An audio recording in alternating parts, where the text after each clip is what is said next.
जय शिवराय मित्रांनो. योजना बंद होतील पण माहिती नाही. मी संभाजी गायकवाड पुन्हा एकदा स्वागत आहे आपल्या सर्वांचं योजना दरबारमध्ये. मित्रांनो, राज्यातील ट्रॅक्टर तसेच कृषी यंत्र अवजारांच्या अनुदानाच्या प्रतीक्षेत असलेल्या लाखो शेतकऱ्यांना एक अतिशय दिलासादायक आणि महत्त्वाची अपडेट सध्या समोर आलेली आहे आणि तीच आपण आता सध्या घेऊन आलेलो आहोत. आता कृषी यंत्र अवजारांचं प्रलंबित अनुदान मात्र जे पात्र शेतकरी होते त्यांच्या बँक खात्यामध्ये जमा करण्याचा मार्ग सध्या मोकळा झालेला आहे. मित्रांनो, यापूर्वी आपण अपडेट घेतलं होतं की 27 जुलै 2026 रोजी केंद्र शासनाने राष्ट्रीयकृत विकास योजना म्हणजे RKVY अंतर्गत कृषी यांत्रिकरण उप अभियानासाठी निधी उपलब्ध करून देण्यासाठी सध्या मंजुरी देण्यात आली होती.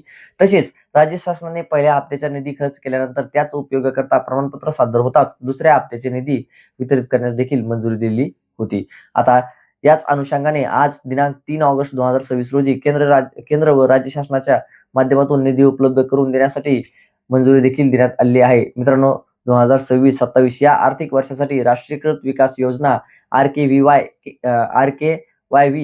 योजनेअंतर्गत आता केंद्र शासनाकडून 300 कोटी रुपये तर राज्य शासनाकडून 200 कोटी रुपये असा मिळून एकंदरीत 500 कोटी रुपयांचा निधी सध्या वितरित करण्यासाठी मंजुरी देण्यात आली आहे.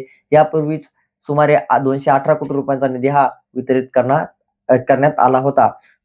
तर आता दुसऱ्या हप्त्याअंतर्गत पुन्हा एकूण 218 कोटी रुपयांचा निधी हा वितरित करण्यासाठी मंजुरी देखील सध्या देण्यात आलेली आहे.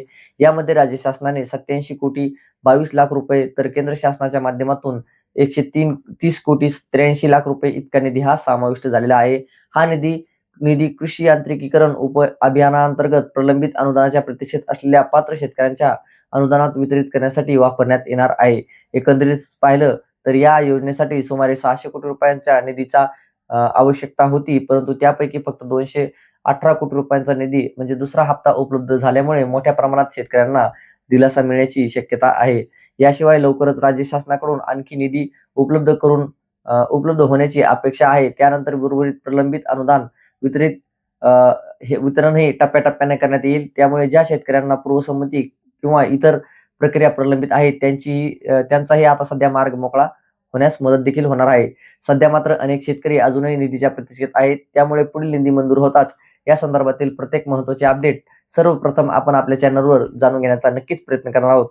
या संदर्भात आता अधिकृत शासन निर्णय जर आपल्याला पाहायचा असेल तर महाराष्ट्र.government.in या संकेतस्थळावर देखील पाहू शकता. व्हिडिओ आवडला असेल तर नक्कीच व्हिडिओला लाईक करा, शेअर करा आणि चॅनलला सबस्क्राईब करायला विसरू नका.